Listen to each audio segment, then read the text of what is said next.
여러분 안녕하십니까. 여러분께서 그렇게 기다리시던 일본의 고도 선생, 고도가 우이문 다카시마 카에몬 선생의 고도 역단 주역점 책이 드디어 나왔습니다. 바로 이 책인데요.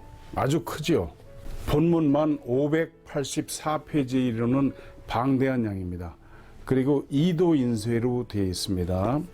이 고도 역단 주역점 책은 가격이 48,000원이고요. 제가 쓴 주역책은 38,000원입니다. 이 두 권을 합치면 86,000원이 됩니다. 그런데 지금 이 세트를 함께 구매하시면 이런 혜택을 드립니다.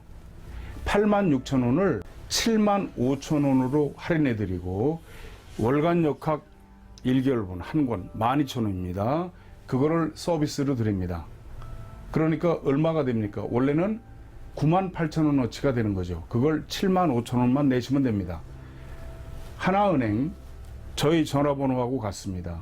02-2264-0258 끝에 1004만 붙이시면 됩니다. 거기로 75,000원 입금하시고 02-2264-0258로 전화하셔서 주소 성함 불러주시면 저희가 이 책 두 권하고 월간 역학 한 권하고 해서 즉시 택배로 보내드리겠습니다.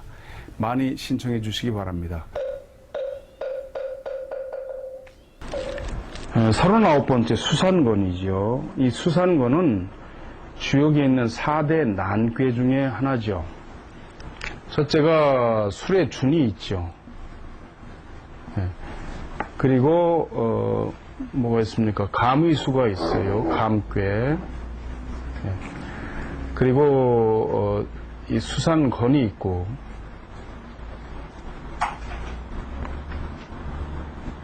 그리고 택수권이 있죠.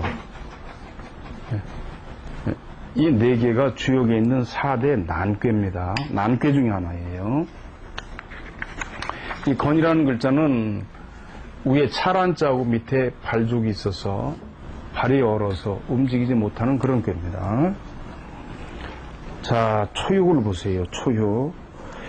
친구인 모씨가 찾아와 어떤 사건이 생겨 진퇴를 점치고 싶다 해서 건의 초유를 얻었다. 건괴는 암초가 많은 곳에 배를 타고 들어가나 뱃길에 길잡이가 없는 것이므로 움직이면 반드시 곤란에 빠진다. 때문에 배는 오도 가도 않는다. 움직이지 않는 것은 절름발이 같은 것이 건이라 하는 것이다.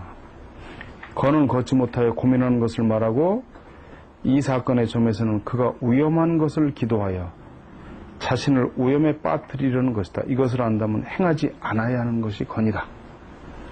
지금 초유를 얻은 것은 내가 먼저 나갈 때는 지혜를 짜내다 오히려 점점 더 곤란에 빠질 때이다. 그러나 태연 자약하게 기다리고 있으면 그쪽에서 내 쪽으로 와 주객이 바뀌게 된다 그 말이에요. 왜냐하면 여기죠. 여기. 그렇죠? 네. 여기는 멈춰 있어야 되는 간이고 여기는 움직이는 건의 수기 때문에 그렇죠. 여기서 그리고 사효하고 여기 지금 응여가 없잖아요. 그렇기 때문에 산처럼 움직이지 않아야 한다 그 말이죠.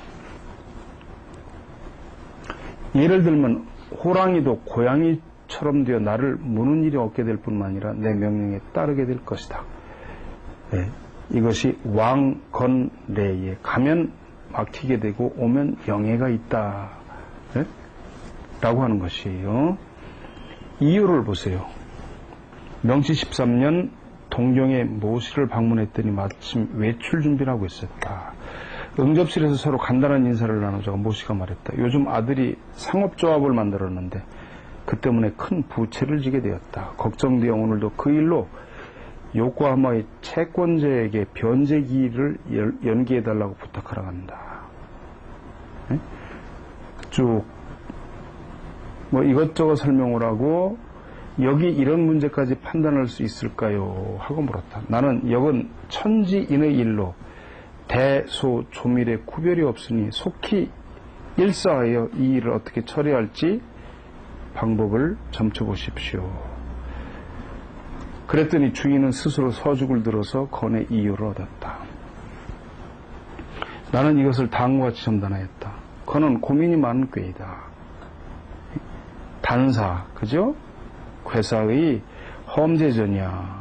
험함이 앞에 있다. 견험이 능지. 험한 것을 보고 또한 멈출 수 있다고 한다면 지의제의 지혜롭다고 할 수 있겠다. 그랬죠.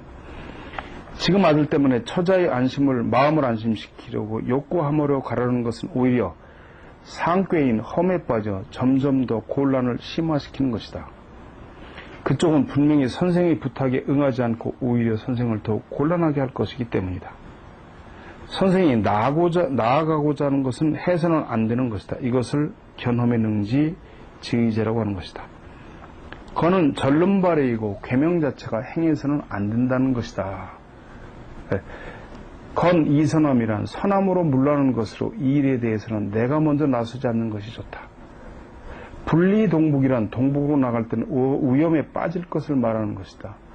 전 괴이사는 모두 내가 먼저 나가면 어려움이 있고 그쪽에서 온다면 유리하다 그 말이죠. 그래서 쭉 보시면은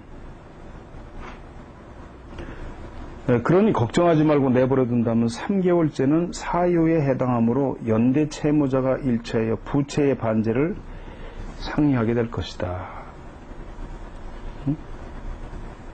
4개월째는 오요에 해당하고 효사는 대건복례 크게 곤란할 때 벗이 온다.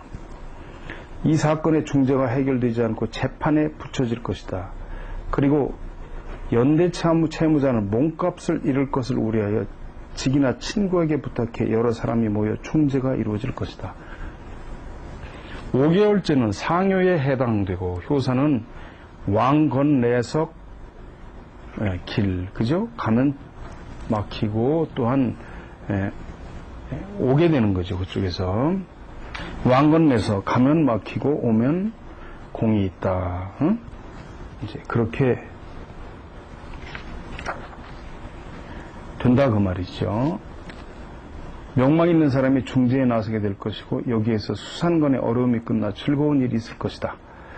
모씨는 역의 묘리에 크게 감탄하여 이 섬에 따랐다. 과연 점사의 순서대로 5개월째의 명망 있는 인물이 중재에 나서 이 사건은 해결되었다. 명치 23년 구군을 점쳐서 건에 3위를 얻었다. 건께는 암초가 많은 곳에 배를 타고 들어가 선장을 잃은 상이다. 움직이면 갑자기 암초에 부딪혀 난파될 위험이 있고 진퇴양난으로 움직일 수 없으니 이 꾀를 건이라고 하는 것이다. 이것을 국가에 비유하면 내 꾀인 산이 국민으로 아래에 머물러 있으면서 우위의 명령을 따르지 않는 것이다. 때문에 정부는 곤란에 빠지고 정무가 정체되어 구군은 진보할 수 없는 것이다. 쭉 내려갑니다. 그래가지고 끝에 2.7월에 제1회 총선거가 있고 11월에 통상회의가 소집되어 상법이 공포되었지만 시행은 3년으로 연기가 되었다. 되지 않았다 그 말이죠. 결국 명치원년 1868년 4월 친구 모씨가 찾아와 나는 모 번에 인관할 것을 결심하고 근일 출발을 앞두고 인사차 왔다. 그의 역물을 보니 평상시와 좀 다르고 태도도 굳어 있었다. 그가 무술을 좋아한다는 걸 알고 있었지만 바라는 바가 있으며 얼굴에 드러나 있었다. 지금 풍운을 타고 입신을 희망하여 전두에 운을 점치고 싶다 하기에 건의 사묘를 얻었다. 건꾀는 산상에 적설이 있고 도로는 얼어붙어 다닐 수 없는 상이다. 전방에 위험이 있음을 알고 나가지 말고 머무는 것이 좋은 때이다. 그러므로 건 나니 험제전이야 견염이 중지 능지죠. 견염이 능지 지의제라고 하는 것이다. 지금 귀하의 바란 바대로 나가고자 하는 것에 불과하며 나가면 반드시 큰 어려움에 빠지게 되니 머무는 것이 현명하다. 끝에 보시면 친구는 이 점에 따라 마침내 갈 것을 단념하였다 그 말입니다. 사요 명치 23년인 1891년 모씨의 의뢰에 따라 어떤 나라 추밀원의 운을 점쳐 건에 사유를 얻었다. 건꾀는 내꾀인 산은 머물러 움직이지 않고 외꾀인 수는 위험에 빠지는 상이다. 이것을 사물에 비하면 물의 위험이 있어 나갈 수도 없고 뒤에는 험준한 산이 있어 물러날 수도 없는 진퇴양난의 때이다. 이것을 국가에 비유하면 국민은 아래에 머물러 움직이지 않고 위의 명령을 듣지 않으니 이 때문에 정부는 곤란에 빠지고 일은 막혀 통하지 않는 것이다. 그렇죠? 쭉 그 다음 단락으로 넘어가면 그러므로 정부와 양의원 사이를 조정하여 국가를 위한 방책을 밝혀 상하의 조화를 꾀하도록 노력한다면 군주의 재결을 받들고 백성은 감복하여 군은의 윤환함을 느끼게 될 것이다. 이것은 상전에 왕건래연 당우이시랴 라는 것이고, 왕이란 구의 군에 봉사하는 것을 말하고 내란 구삼의 의원의 접함을 말한다. 당의 시랴란 상하를 잘 조화시키고 그 책임을 다하는 것을 말하는 것으로 구호의 효사에 대건복례, 크게 어려울 때 벗이 온다 라고 하는 것은 마침내 군주의 친제가 되고 백성은 감옥하는 결과가 될 것임을 말하는 것이다. 그래서 이게 어느 나라 건지 모르죠. 일본은 아닌 것 같아요. 5효입니다. 명치 20년 모 고관의 온기를 점쳐 건의 오해를 얻었다. 건꾀는 선장이 항로를 잘못하여 암초가 많은 곳에 배를 타고 들어가 진퇴양난인데 그 책임이 선장에게 있다 해도 배에 타고 있는 사람은 모두 갈팡질팡하지 않을 수 없다. 배를 움직이라고 하면 사방에 암초가 있어 난파될 것을 우려하여 움직일 수 없어 건이라고 한다. 지금 오효를 얻었으나 이 오효는 험난함의 주효, 그렇죠? 여기 상효, 험난함의 주효죠. 여기 건이라는 이유는 구삼의 강건한 신하가 방자하여 여기 있죠. 여기서 내꾀인 상에 머물러 있으면서 내꾀의 상 여기죠. 상위에 응하려 하지 않고 2효, 4효에 해당하는 장관은 유약하고 힘이 없어 이를 제어할 수 없다. 대건이라고 하는 것은 이를 말하는 것이다. 그러나 구호는 고난을 겪지만 강중의 덕이 있어 구삼인 양강한 친구도 국가의 중요한 일을 생각해 복종할 것이기 때문에 대건복례, 크게 어려울 때에 벗이 온다 라고 하고, 이효는 큰 어려움을 혼자 짊어지는 때로 상효인 노련한 자와 상하여 곤란을 처리하면 일이 성사되는 때이므로 끝까지 인내하며 노력해야 한다 라고 얘기를 해줬다. 그 다음에 이제 상효입니다. 친구인 모씨가 찾아와 온기를 점치고 싶다 해서 건의 상효를 얻었다. 건꾀는 진흙 속에 빠져 진태가 자유롭지 못하노니다. 지금 상효를 얻었다는 것은 지금까지 침체되어 있던 운이 점차 열려 곤란이 해소되려고 하는 때이다. 그러나 아직 진출을 꾀할 때는 아니면 나보다 앞선 지식을 가지고 있는 사람이 나를 신용해 주는 때이기 때문에 그 사람에게 부탁해야 된다. 그런데 그 사람도 지금은 곤란 속에 있으니 우선 그 사람을 위해 진력하고 그런 가운데서 곤란함에서 벗어나기 위한 도움을 받아야 한다. 이렇게 이제 얘기를 해줬다는 겁니다.